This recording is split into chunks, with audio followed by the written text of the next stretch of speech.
What's up mga dog lovers? Kung bago ka lang nagkaroon ng aso o di kaya nagbabalak pa lang, nako, para sa'yo to.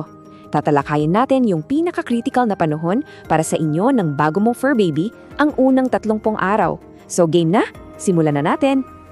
Okay, pero bago ang lahat, ito muna yung pinakaunang tanong na kailangan mong sagutin ng tapat.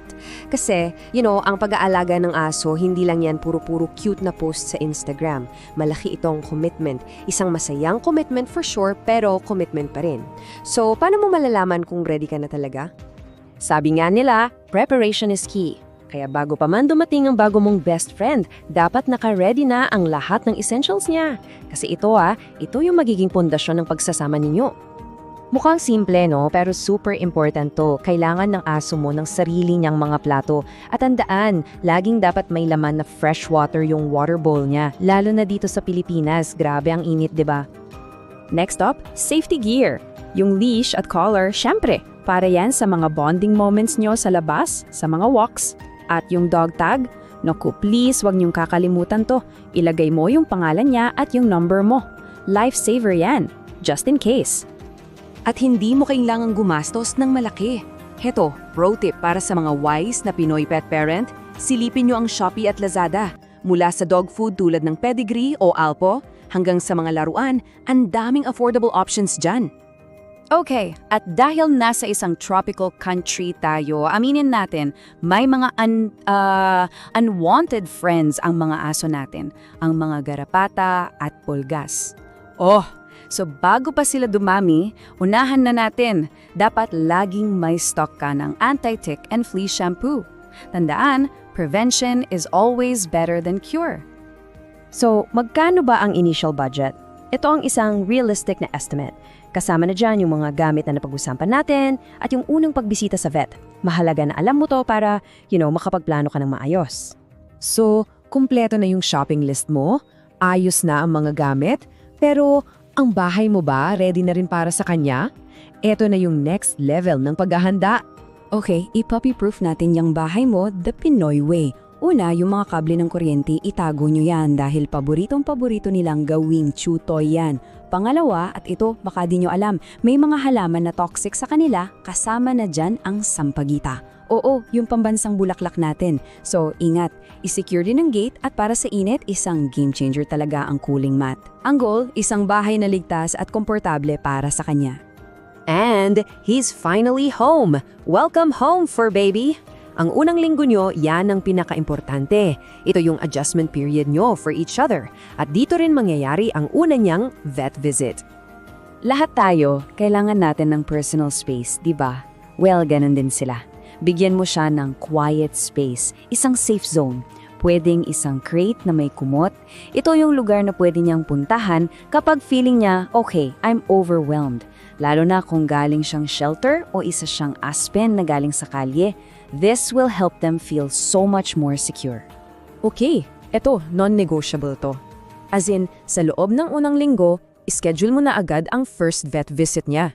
Unang-una, para sa anti-rabies vaccine, na required by law dito sa Pilipinas. Tapos, isasabay na rin dyan ang deworming at yung flea and tick prevention. Ito ang simula ng pagiging isang responsableng fur parent mo. At syempre, isang napakahalagang paalala lang po. Ang mga impormasyon na shiner namin dito ay para maging gabay ninyo. Pero pagdating sa kalusugan ng alaga ninyo, please, laging kumonsulta sa isang lisensyadong veterinaryo. Sila po talaga ang expert dyan. Okay, so medyo naka-adjust na siya. Anong next? Routine. Alam nyo, ang mga aso, they thrive on routine. Kapag alam nila kung anong oras kakain, kung anong oras maglalaro, mas nagiging kampante sila at mas masaya.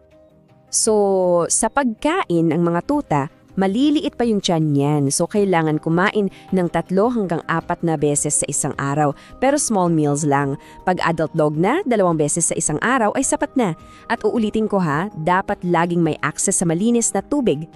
Sa training naman, consistency is key. At para mas madali para sa buong pamilya, gamitin natin ang sarili nating wika. Upo, dito, mas madaling matatandaan. At huwag kalimutan, keep the training session short, fun, and always positive. Okay, so natututo na siya, may routine na kayo. Ngayon, oras na para matuto siyang makisama sa iba. Ito yung tinatawag na socialization. At kasabay niyan, dapat alerto rin tayo sa mga common health problems dito sa ating bansa. Eto, tanong na pang Pinoy pet parent talaga. Dahil sa klima natin, may mga challenges na tayo lang ang nakaka-experience. So paano nga ba natin sila mapoprotektahan? Well, ang sikreto dito ay maging proactive. Sobrang init? Huwag maglakad sa katanghalian. Garapata? Magtanong sa vet tungkol sa monthly preventatives. At para sa separation anxiety, yung pag-iyak o pagtahol niya pag umaalis ka, sanayin siya ng paunti-unti. Start with a few minutes hanggang sa masanay siyang naiiwan mag-isa. Patience is key. Ayan na! Nabuo na natin ang inyong 30-day journey. Pwedeng parang roller coaster ride yung unang buwan, pero tandaan mo, ito ang pinaka-importanting foundation para sa inyong lifetime of friendship. So, i-recap natin. Week 1, puro adjustment lang at vet visit. Week 2, dyan napapasok yung pagbuo ng routine. Week 3, simulan na ang basic commands. At sa Week 4, mas focus na sa bonding at socialization. O, diba? Pag hinati-hati mo, sobrang manageable. Siyempre, hindi. Ibig sabihin ba, after 30 days, tapos na ang trabaho mo? No way! Actually, dyan pa lang nagsisimula ang totoong adventure. Ang unang buwan ay simula pa lang ng isang lifetime journey ng pag-aaral, pasensya, at syempre, pagmamahal. Ang tanong ngayon ay anong susunod na adventure para sa inyo?